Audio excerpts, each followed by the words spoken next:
हम भी रिश्ता निभाने वालों में हैं। आपके साथ रिश्ता बनाया है तो पूरी जिंदगी आपके साथ रिश्ता निभाएंगे, दोस्ती का रिश्ता। Thank you so much for receiving us so warmly. Judiciary पे इनका कोई वो नहीं है। अब इन्होंने एक मैसेज दे दिया कि सुप्रीम कोर्ट जो मर्जी फैसला दे, हम नहीं मानते, हम ऑर्डिनेंस लाके सुप्रीम कोर्ट के फैसले पलट देंगे। ऐसे हमारा देश कैसे चलेगा? ऐसे तो हमारा देश नहीं चल सकता।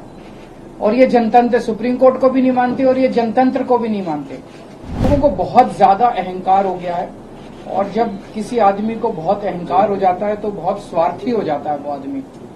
ऐसा व्यक्ति देश नहीं चला सकता। जो सबसे पहले मैं आप सब लोगों को शुक्रिया अदा करता हूं आज यहाँ आने के लिए।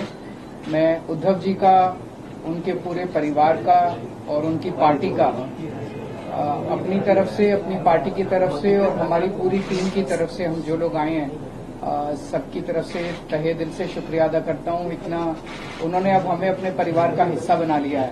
तो जैसा उन्होंने कहा, मैं भी उन्हें कहना चाहता हूं कि हम भी रिश्ता निभाने वालों में हैं। आपके साथ रिश्ता बनाया है तो पूरी जिंदगी आपके साथ रिश्ता निभाएंगे, दोस्ती का रिश्ता। Thank you so much for receiving us so warmly. जैसा आप सब लोग जानते हैं कि दिल्ली के लोगों ने बहुत लंबी लड़ाई लड़ी अपने अधिकारों के लिए।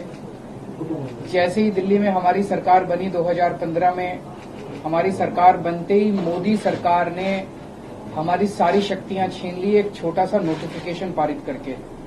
फरवरी 2015 में सरकार बनी और मई के अंदर 3 महीने में नोटिफिकेशन जारी करके हमारी सारी शक्तियां छीन ली।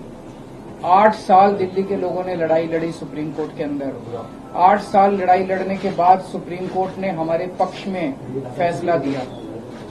जिस दिन फैसला आया 8 साल की लड़ाई के बाद, उसके 8 दिन के अंदर केंद्र सरकार ने अध्यादेश जारी करके वो सारी शक्तियां वापस छीन ली।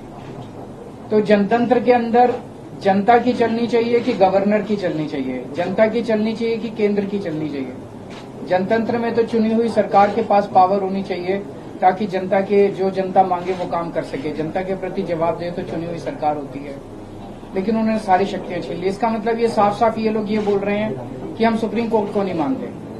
पिछले जिस तरह का इनका रवैया इन लोगों का, हमने पिछले कुछ महीनों में ये भी देखा कैसे इन लोगों ने, इनके मंत्रियों ने, इनके नेताओं ने सुप्रीम कोर्ट के दूसरे जजों को किस तरह से ये लोग गाली देते हैं, गंदी गंदी गालियां देते हैं। जिस तरह से इनके लोग जजों के खिलाफ और जुडिशरी के खिलाफ सोशल मीडिया पे कैंपेन चलाते हैं। इनके लोग जजेस को, रिटायर्ड जजेस को एंटी नेशनल बोलते हैं। तो इनका जुडिशरी पे इनका कोई वो नहीं है। अब इन्होंने एक मैसेज दे दिया कि सुप्रीम कोर्ट जो मर्जी फैसला दे, हम नहीं मानते, हम ऑर्डिनेंस लाके सुप्रीम कोर्ट के फैसले पलट देंगे। ऐसे हमारा देश कैसे चलेगा? ऐसे तो हमारा देश नहीं चल सकता। और ये जनतंत्र सुप्रीम कोर्ट को भी नहीं मानते और ये जनतंत्र को भी नहीं मानते। शिवसेना तो सबसे ज्यादा भुक्तभोगी है। किस तरह से भारी बहुमत से चुनी हुई, जनता द्वारा चुनी हुई सरकार को इन्होंने गलत तरीके से सीबीआई से, ईडी से, पैसे से इनके एमएलए को तोड़ के इनकी सरकार गिरा दी। तो अब इनकी 3 तरीके हैं बीजेपी के।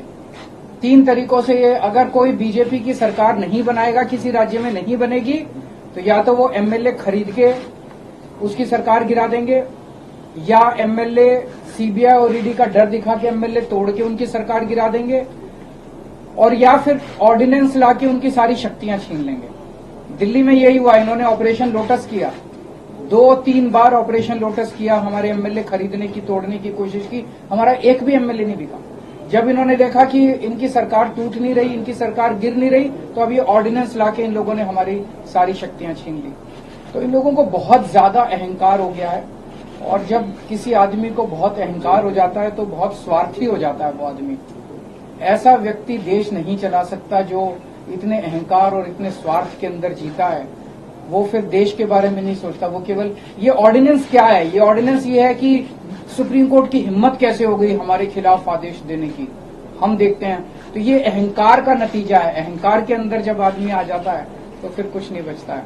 तो मैं बहुत बहुत शुक्रिया अदा करता हूं शिवसेना का, उद्धव जी का, कि उन्होंने दिल्ली के लोगों का आज साथ दिया। ये लड़ाई दिल्ली की नहीं है, ये लड़ाई पूरे देश के अंदर संविधान की है, जनतंत्र की है, फेडरलिज्म की है। जिस तरह से सारी देश के अंदर सरकारों को परेशान किया जा रहा है, सीबीआई और ईडी का डर दिखा के सरकारें तोड़ी जा रही हैं, गवर्नर्स के जरिए, आपको जान के ताज्जुब होगा, पंजाब के अंदर इस बार बजट सेशन नहीं बुलाने दिया गवर्नर ने। गवर्नर ने कहा बजट सेशन नहीं होगा। आप सोच सकते हैं, बजट सेशन की अनुमति नहीं दी गवर्नर ने। इनको सुप्रीम कोर्ट जाना पड़ा, सुप्रीम कोर्ट से आदेश लेके आए कि बजट सेशन होगा, तब बजट सेशन हुआ। तो ये तो जनतंत्र ही नहीं बचेगा। फिर चुनाव क्यों कराते हो? फिर तो एक प्रधानमंत्री और 31 गवर्नर बैठ के अपना देश चला लें। फिर कोई मुख्यमंत्री की जरूरत नहीं, कोई कैबिनेट की जरूरत नहीं, कोई काउंसिल ऑफ मिनिस्टर्स की जरूरत नहीं। इसको हम सबको मिलकर लड़ना होगा। ये केवल दिल्ली की लड़ाई नहीं है। और शिवसेना ने हमें प्रॉमिस किया है कि जब ये संसद में बिल आएगा तो संसद में इसके खिलाफ दिल्ली वालों का समर्थन करेंगे। दिल्ली के लोगों की तरफ से मैं बहुत बहुत शुक्रिया अदा करता हूं उद्धव जी का, शिवसेना का। और ये एक तरह से सेमीफाइनल होगा 2024 का। अगर 2000 राज्यसभा के अंदर ये बिल गिर जाता है तो 2024 के अंदर मोदी सरकार दोबारा नहीं आएगी।